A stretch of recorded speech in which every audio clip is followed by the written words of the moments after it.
bukwireho suwemera yihana batizwe n'amazi n'umwuka wera maze yasaze dutahe reka tuvuge ubutumwa buheruka kuko iyi niyo saha ibi nibyo bihe byahanuwe ubutumwa bukwireho suwemera yihana batizwe n'amazi n'umwuka wera maze yasaze dutahe. Mwaramutse abavandimwe, nongeye kunezezwa no kubana namwe muri aka kanya n'ukuntu Imana ikomeje kubana natwe. Ni ukuri turi mu bihe bigoye, turi mu bihe biruhije, amarira ni menshi hirya no hino, abantu bamwe batandukanyijwe n'imiryango yabo, ariko muri byose reka tujye dushima Imana. Dukomeje rero icyigisho cyacu. Ubushize twabonye ko urukundo rw'Imana no kuba Imana ari nziza byatumye itanga umwana wawe w'ikinege kugira ngo dupfire ku musaraba, kugira ngo umuntu wese wemera kumwakira nk'umwami n'umukiza azahabwa ubugingo buhoraho. Ariko iyo urebye uburyo Yesu yababaye, ukareba uburyo yagiriwe ku musaraba, byatuma umuntu yibaza ikibazo, ariko se byari ngombwa koko yuko Yesu apfa? Ubwo Imana nta kundi yari kubigenza ikadukiza kandi umwana wayo ntababare uburyo yababaye? Nicyo tugiye kuganira muri aka kanya. Reka ngusabe kugira ngo twongere dutabaze ijuru ryongere rizidusobanurire ijambo ryayo. Reka dusenge. Turagushimye Data twese uri mu ijuru, ni ukuri tuguhimbarije kuri Imana ikomeye kandi uri Imana idukunda cyane. Muri aka kanya tukaba tugiye kwiga ijambo ryawe, reka tukurareke uzubane natwe. Nsabira umugisha umuntu wese ukurikirana iki cyigisho. Ni ukuri uramuzi kurusha uko muzi, ibyo arimo urabizi kurusha njyewe ngasani mwa Imana, dore ko we arimo kundeba agenda ntamureba. None rero Imana ibera hose icyarimwe, uri Imana idusanga aho twagiye. None reka abana bawe bose bakurikirana iki cyigisho ukomeze kubana kandi basobanurire. Urakoze kugura Imana yaduhaye byose muri Kristo. Ngabanye ngasani mwami, reka dusobanukirwe n'iki cyigisho mu izina rya Yesu, amen. Mukundwa, ni ukuri iyo urebye ukuntu Yesu yababaye, wakabivuga uti kuko Imana bora ntabwo yari ifite zo kuba yagatabaye umwana wayo ntace mu byo yanyuzemo. Iyo dusuzumye dusanga na Yesu ubwe hari igihe yigeze kugira ikibazo, yibaza niba kuko nta kindi cyakorwa kugira ngo adapfa urupfu yapfuye. Iyo dusuzumye cyane dusanga hari ibintu nka bibiri Imana yashobora kuba yakora, ariko none ugasanga bigenda bizana ingorane zinyuranye. Icya mbere wakavuze uti kuki Imana itaretse guhana icyaha? Kavuga itereka icyaha ntibabarire umuntu ye kugira ikibazo icyo ari cyo cyose kabone nubwo yari yacumuye. Ariko Imana kudahana icyaha byaba binyuranye none na kamere yayo. Iyo dusomye ibyanditswe byera, hari amagambo tugenda tubonamo agenda anyurana ndetse n'iyo myigishirize cyangwa se n'icyo gitekerezo cyavuga ngo Imana kuki itaretse umuntu. Iyo dusomye mu gitabo cya Nahumu, umuhanuzi Nahumu yaranditse agira ati, Uwiteka ntihutira kurakara, afite ububasha bwinshi kandi ntabwo yatsindishiriza utsinzwe n'urubanza.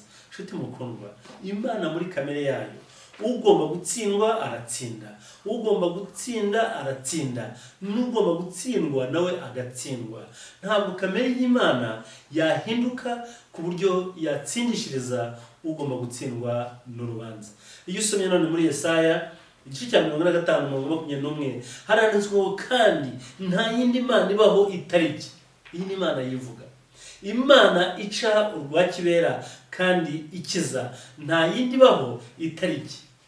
Ni Imana idashobora guca urwa kibera.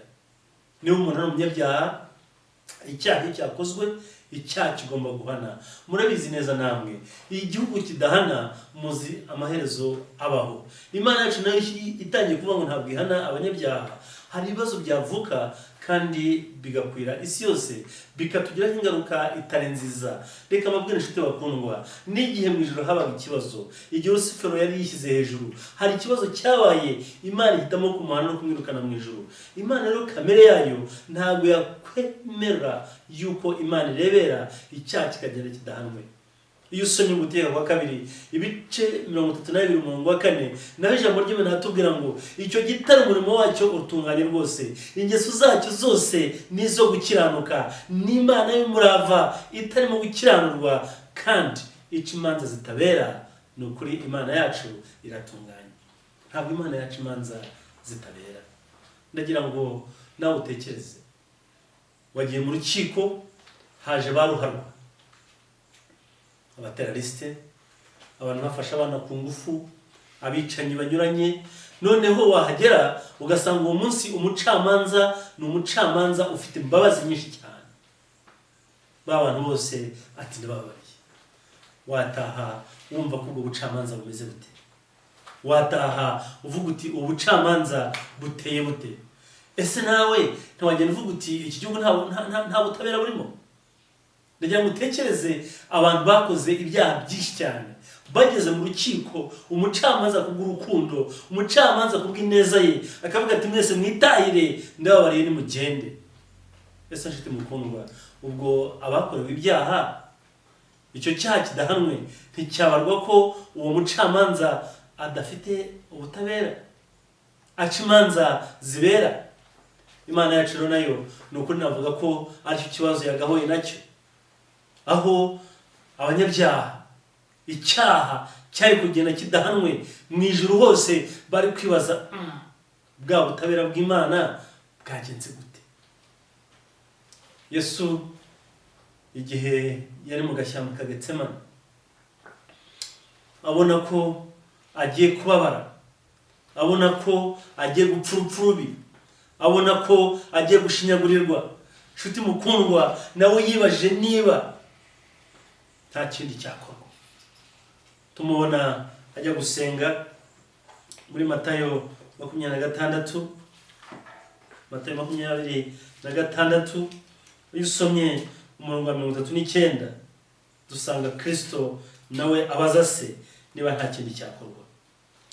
Iyo usomye arakubwira ngo yigira imbere ho hato, arunama, arasenga ati Data, niba bishoboka iki gikombe kindenge, ariko bye kuba uko njyewe nshaka, ahubwo bibe uko wowe ushaka.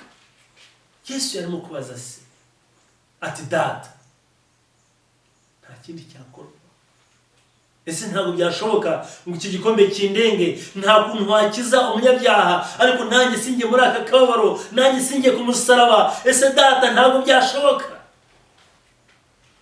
Amaze gusaba se, ntabwo yahise amusubiza, ahubwo yagiyeho gato ajya kureba intumwa z'ibyo zirimo, arongera atega amatwi, abona nta gisubizo kizima abona. Niyo mpamvu iyo dusomye umurongo wa 42 yarongera aragaruka, arongera arasenga, arongera aravuga ati, ijambo rye baravuga ngo yongera kugenda ubwa kabiri, arasenga ati Data, niba bidashoboka ko iki kindenga, ngo kereka nkinywereyeho, ibyo ushake ka aba ari byo biba. Kugira ngo utekereze, uyu ni Yesu nawe yarimo kwibaza iki kibazo.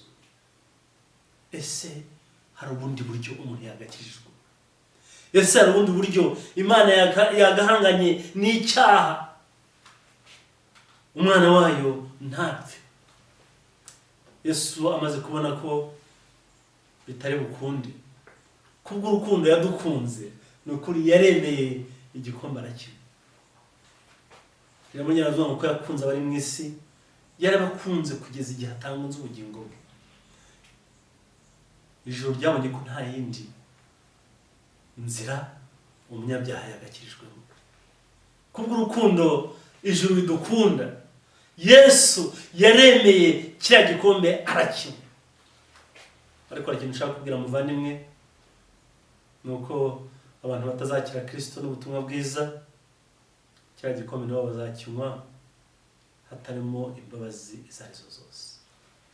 Kuko iyo dusomye mu Byahishuwe 14 uhereye ku murongo wa 8, ijambo ry'Imana riravuga ngo marayika wundi wa kabiri akurikiraho ati iraguye iraguye Babuloni, wa mudugudu ukomeye wateretse amahanga yose inzoga, arizo ruba rw'ubusambanyi bwawo. Wa 9, marayika wundi wa 3 akurikiraho avuga ijwi rirenga ati umuntu ntaranye ya nyamaswa n'igishushanyo cyayo, agashyirwaho ikimenyetso cyayo mu ruhanga rwe cyangwa ku kiganza, uwo ni uzanywa ku nzoga ariyo mujinya w'Imana yiteguye idafunguyemo amazi mu gacuma k'umujinya wayo, kandi azababazwa n'umuriro n'amazuku imbere y'abamarayika bera n'imbere y'umwana w'intama. Inshuti mukundwa, reka nkubwire, iki gikombe hari abantu bazakinywa. Iby'izi nyamaswa tuzabyiga, humura uzabisobanukirwa, ariko iyo nshaka kubwira no kuvuga ngo Yesu yanyoye igikombe ku bwawe. N'urukundo rutangaje. Yesu yaremeye arakinywa, kabone nubwo bitari mworoheye. Ariko se umuntu yakwibaza, ubwo nta yindi nzira kuki Imana itahinduye amategeko yayo? Kuko buriya amategeko aramutse ahindutse, itegeko ryahanaga umuntu wishe bakarikuraho, ubwo uwishe nta tegeko rya kabiri Imana babona. Ese byarashobokaga ko Imana yari guhindura amategeko yayo? Nshuti mukundwa, reka nkubwire ngo ibyo nabyo ntibyaragushobokera Imana, kuko amategeko y'Imana ameze nka kamere yayo. Kugira ngo Imana ihindure amategeko yayo byaba bisaba guhindura kamere yayo, kandi Imana ntabwo ihinduka. Ijambo ry'Imana tubwira ngo kuko Imana idahinduka niyo mpamvu tudashira.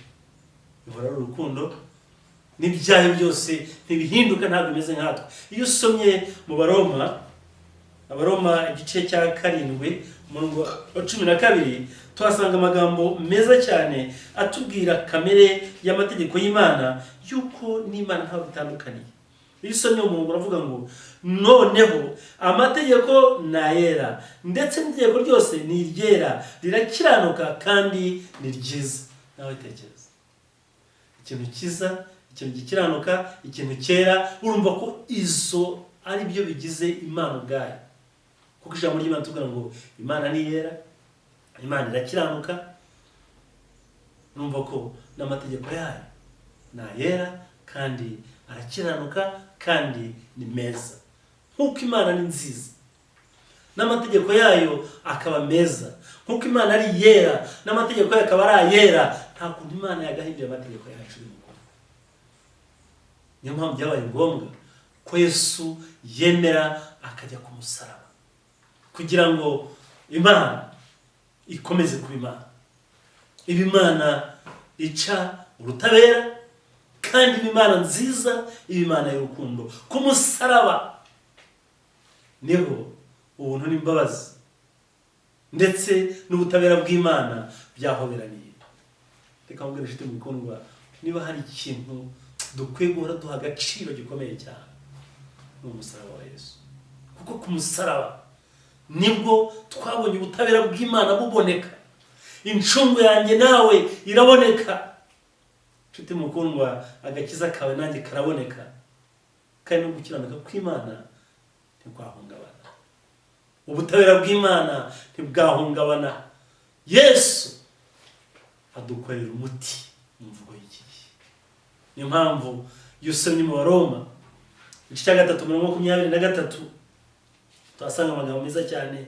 Iyo umanutse neza turageze ku murongo wa 26, aho ijambo ry'Imana tubwira ngo kuko bose bakoze ibyaha ntibashyikira ubwiza bw'Imana, ahubwo batsindishirizwa n'ubuntu bwayo ibibahereye ubusa kubwo gucungurwa tubonerwa muri Yesu Kristo.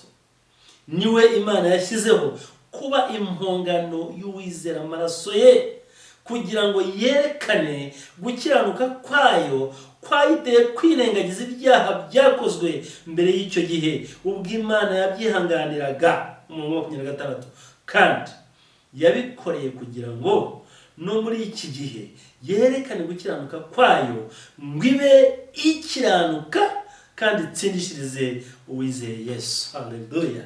Imana yacu ku musaraba bituma Imana ikiranuka, kandi bikayiha gutsindishiriza uwizeye Yesu Kristo. Mu Cyongereza baravuga ngo he becomes just and justified.